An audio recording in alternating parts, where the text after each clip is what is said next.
వస్తాయి దీనికి సంబంధించి అని చెప్పి దీనికి సంబంధించి హైకోర్టులో కూడా స్టే విధించింది. నిజంగానే దీనికి సంబంధించి ఆ గందరగోళం జరిగింది, ఆ ఒకే సెంటర్లో ఎక్కువ మార్క్స్ వచ్చాయని చెప్పేసి మనతో పాటు మాట్లాడడానికి గ్రూప్ అని అభ్యర్థి ఉన్నారు. ఒకసారి మాట్లాడదాం. అన్న చెప్పండి, దీనికి సంబంధించి జనార్దన్ కావచ్చు మిగతా నాయకులందరూ దాదాపు మార్క్స్ వచ్చినప్పటి నుంచి గ్రూప్ 1 ఎగ్జామ్ అయినప్పటి నుంచి ప్రెస్ మీట్లు పెడతా ఉన్నారు, గందరగోళం జరిగింది, మళ్ళీ రివాల్యుయేషన్ చేయాలని చెప్పేసి దానికి సంబంధించి హైకోర్టులో కూడా స్టే విధించింది. దీనికి సంబంధించి ఏం చెప్తారు? అయితే అక్కడ చేసేటటువంటి అభ్యర్థులు కూడా ఓయూ అభ్యర్థులు ఎవరు కాదు. దీన్ని మీరు వెనక్కి తీసుకోండి వర్డు. వాళ్ళు ఎవరు కూడా ఓయూ అభ్యర్థులు కాదు. మా ఓయూ పేరు చెప్పి మా ఓయూని బదనాం చేస్తూ ఉన్నారు. ఇక్కడ ఏం సమస్య, గత ప్రభుత్వంలో గ్రూప్ 1 మీద కానీ గ్రూప్ 2 మీద కానీ ఇష్యూ వచ్చినప్పుడు మా ఓయూనే స్పందించింది. ఇప్పుడు ఎందుకంటే మా ఓయూ వాళ్ళందరూ ఈ ప్రభుత్వం ఉద్యోగాలు ఇస్తుందని చెప్పేసి మా ఓయూ వాళ్ళందరూ లైబ్రరీలో, తర్వాత చెట్ల కింద, తర్వాత గార్డెన్లలో, రూమ్లలో మేమందరూ చదువుకుంటున్నారు. మా ఓయూ పేరుని వీళ్ళు చాలా బదనాం చేస్తూ ఉన్నారు. దీని మీద మా ఓయూ వీసీ కూడా చర్యలు తీసుకోవాలా. మా ఓయూ పేరు తీసుకొని అక్కడ ఓయూ నుంచి చేస్తామని అంటున్నారు. ఇది చాలా దౌర్భాగ్యం. ఇది ఇంకోటి ఏంటంటే వీటి మీద ఉన్నటువంటి ఎలిగేషన్లు ఏంటంటే నిజమైన ఆస్పిరెంట్లు మేమండి, అన్యాయం జరిగితే మేము రోడ్ల మీదకి వస్తామన్నమాట. వీళ్ళు గ్రూప్ 1 మెయిన్స్ రాయినటువంటి అభ్యర్థులు కూడా వీళ్ళు ఎట్లా చేస్తారు అట్లా, అసలు వీళ్ళకి ఏం తెలుసు దాని గురించి? నిజంగా వీళ్ళకు సిలబస్ కూడా తెలియదు.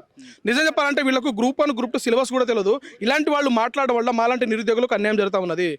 ఈ ప్రభుత్వం ఎందుకంటే నోటిఫికేషన్లు వేస్తూ ఉన్నది. నిజంగా అన్యాయం జరిగితే, గ్రూప్ 1లో నిజంగా అన్యాయం జరిగితే దేశంలో అత్యున్నతమైనటువంటి ఖరీదైనటువంటి లాయర్ కపిల్ సిబల్ లాంటి వాళ్ళని పట్టుకొని వీళ్ళు కోర్టుకు వెళ్ళారు, సుప్రీంకోర్టు వరకు వెళ్ళారు. సుప్రీంకోర్టు అసలు ఇది మొత్తం ఫేక్ అని చెప్పేసి, ఇందులో ఏవి కూడా తప్పులు జరగలేదు, వీళ్ళు కావాలని వస్తున్నారు, అభ్యర్థులకు అన్యాయం జరుగుతుందని చెప్పేసి సుప్రీంకోర్టు కొట్టేసింది. సుప్రీంకోర్టు కంటే అత్యున్నతమైన న్యాయ వ్యవస్థ ఏది లేదు కదా. మరి అలాంటప్పుడు మళ్ళీ వీళ్ళు ఎలిగేషన్ చేస్తున్నారంటే కావాలనే కదా, ఈ నోటిఫికేషన్లు ఆపాలనే కదా. ఇలాంటి నోటిఫికేషన్లు ఆపడం వల్ల ఎన్ని రోజులు మేము ఇక్కడ ఉండాలా, ఎన్ని రోజులు వీళ్ళు నోటిఫికేషన్లు ఆపుతారు. ఈ నోటిఫికేషన్లు అయిపోతే మళ్ళీ నోటిఫికేషన్ వేస్తూ ఉంటా ఉన్నది ప్రభుత్వం. ఈ నోటిఫికేషన్ రానట్టు, మా ఉద్యోగాలు రానటువంటి వాళ్ళం, మాలాంటి వాళ్ళం, దగ్గరలో వచ్చి మిస్ అయినటువంటి మాలాంటి వాళ్ళం వచ్చే నోటిఫికేషన్లో మేము ప్రిపేర్ అయ్యి ఉద్యోగాలు కొట్టుకుంటాం.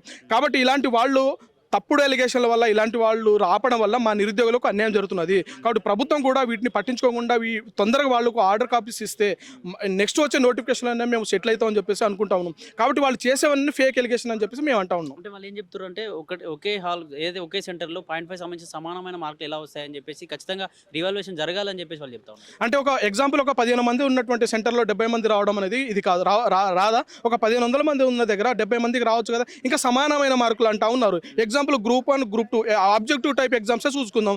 డిఎస్సి కావచ్చు, గురుకుల కావచ్చు, తర్వాత గ్రూప్ 3 కావచ్చు, గ్రూప్ 4 కావచ్చు. ఆబ్జెక్టివ్ ఎగ్జామ్లోనే 2 మార్కులు 3 మార్కుల్లోనే మిస్ అయినటువంటి వాళ్ళు ఉన్నారు. వాళ్ళు కూడా సమాన మార్కులు వచ్చినట్టే కదా. మరి ఆడ కూడా ఫ్రాడ్ జరిగినట్టేనా? మరి సమానమైన మార్కులు అంటే ఏంటిది?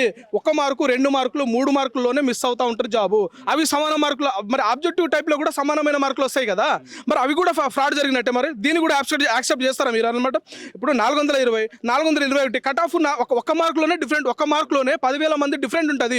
అది కూడా సమానమైన మార్కులే కదా. ఆడ కూడా ఫ్రాడ్ జరిగినట్టేనా మరి ఇది? కాబట్టి ఇవన్నీ అపోహాలు, అనుమానాలు కావాలని వీళ్ళు క్రియేట్ చేస్తూ ఉన్నారు. ఇలాంటి వాళ్ళు అనుమానాలు రేకెత్తించడం వల్ల నిజమైన అభ్యర్థులు నిజమేనేమో మీలాంటి జర్నలిస్టులకే అవును అనిపిస్తున్నది. నిజాలు చెప్పేసరికి అరే అవును కాదు కదా అని చెప్పేసి మీకే అనిపిస్తున్నది. కాబట్టి ఇవన్నీ అపోహాలు వాళ్ళు క్రియేట్ చేస్తూ ఉన్నారు. కావాలనే బీఆర్ఎస్ ప్రభుత్వం వీళ్ళ వెనకాల ఉండి నడిపిస్తూ ఉన్నది. ఏదైతే కాంగ్రెస్ మానవతరాయ్ గారు అనుచిత వ్యాఖ్యలు చేశారు, గ్రూప్ 1 అభ్యర్థులందరినీ అనుచిత వ్యాఖ్యలు చేశారని చెప్పేసి అంటే ప్రెస్ మీట్ కూడా ఏర్పాటు చేశారు. దీనికి సంబంధించి ఏం చెప్తారు? అయితే మానవతరాయ్ అన్న చెప్పి నేను విన్నది, మానవతరాయ్ అన్నది అంటే నిత్యం నిరుద్యోగుల కోసమే కొట్లాడిన ఆయన మీద ఉన్న కేసులన్నీ కూడా నిరుద్యోగుల కేసులే ఉన్నాయి, మా మీద కూడా ఉన్నాయి అనమాట. మానవతరాయ్ అన్న ఇలా మాట్లాడాడు. ఎందుకంటే ఆ వీడియో చూసిన మానవతరాయ్ అన్న ఏంటిదంటే అది ఆయన నిరుద్యోగుల ముసుగులో ఉన్నటువంటి బీఆర్ఎస్ వాళ్ళని చెప్పు తీసుకొని కొడతా అన్నారు. నిరుద్యోగులను ఆయన ఏ రోజు కూడా అనలేదు, నిరుద్యోగుల దగ్గర చేసుకుంటున్నారు. వీళ్ళందరూ మానవతరాయ్ మాట్లాడితే మానవతరాయ్ అంటారు, బల్మూరు వెంకట మాట్లాడితే బల్మూరు వెంకట అంటారు, రియాజ్ అంటారు. అంటే ఎవరు మాట్లాడితే వాళ్ళ మీద నిరుద్యోగుల గురించి మాట్లాడతారు. వీళ్ళందరూ నిరుద్యోగుల కోసం కొట్లాడారు, ఇప్పుడు కూడా నిరుద్యోగుల కోసం కొట్లాడుతూ ఉన్నారు. కావాలని వాళ్ళు తప్పుడు ప్రచారం చేస్తూ ఉన్నారు. ఏదో ఒక వంక పెట్టి దీన్ని ఆపేయాలా, నిరుద్యోగులను రెచ్చగొట్టాలి, నిరుద్యోగులను రెచ్చగొట్టి రోడ్ల మీదకి తీసుకొచ్చి మళ్ళీ నోటిఫికేషన్ ఆపాలనే ప్రయత్నం చేస్తున్నారు తప్పితే దీంట్లో వేరే ఏమీ లేదు. అంటే వీళ్ళని పార్టీ ఇన్ఫ్లుయెన్స్ చేస్తున్నారు అనుకోవచ్చు ఇతర పార్టీలు ఖచ్చితంగా చేసే కనిపిస్తుంది కదా. రాకేష్ రెడ్డి ఎవరు? బీఆర్ఎస్ కదా. మరి సుప్రీంకోర్టు వెళ్ళింది ఎవరు? ఈ రాకేష్ రెడ్డి కదా. తర్వాత మొన్న ఎమ్మెల్సీగా అయింది దాసో శ్రవణ్ కదా, మరి వీళ్ళ వెనకాల ఖచ్చితంగా బీఆర్ఎస్ పార్టీ ఉన్నది. గతంలో కూడా వీళ్ళ వెనకాల బీఆర్ఎస్ పార్టీ ఉన్నదని ప్రూవ్ చేసినాం. వాళ్ళపై కండువాలు వేసుకున్నారు కదా, నిరుద్యోగుల పేర్లు చెప్పి బీఆర్ఎస్ పార్టీ కండువాలు వేసుకున్నారు కదా. వీళ్ళు ఖచ్చితంగా మనకు కనిపిస్తూ ఉన్నది కదా. ఫస్ట్ వీళ్ళ ఫోన్ డేటాలు చెక్ చేయండి, వీళ్ళ బ్యాంక్ అకౌంట్ చెక్ చేయండి, వీళ్ళు బీఆర్ఎస్ వాళ్ళతో కాంటాక్ట్లో ఉన్నారా లేదా అని తెలిసిపోతుంది. కాబట్టి వీళ్ళ వెనకాల ఖచ్చితంగా బీఆర్ఎస్ పార్టీ ఇన్ఫ్లుయెన్స్ చేస్తూ ఉన్నది. బీఆర్ఎస్ పార్టీ వీళ్ళ వెనకాల నడిపిస్తూ ఉన్నది. గ్రూప్ 1 మెయిన్స్ రాయనటువంటి అభ్యర్థి కూడా గ్రూప్ 1 మెయిన్స్ గురించి ఎట్లా మాట్లాడతారండి? ఆయనకి ఏం అవగాహన ఉంటుందండి? కాబట్టి ఇవన్నీ వీళ్ళు కావాలని ఆపుతున్నారు. వీళ్ళ వెనకాల బీఆర్ఎస్ పార్టీ 100% ఉన్నదని చెప్పేసి మేము చెప్తా ఉన్నాం. రమ్మనంటే మాట్లాడుకుందాం. మీరే రండి, ఓపెన్ డిబేట్ పెట్టండి, మా సమస్యలు ఏంటి అనేది తెలుసుకొని క్లుప్తంగా మాట్లాడండి.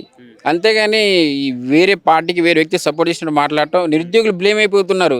నిరుద్యోగం ఇదే అనిపిస్తుంది అసలు చాలా మందికి, అది కరెక్ట్ కాదు. Thank you.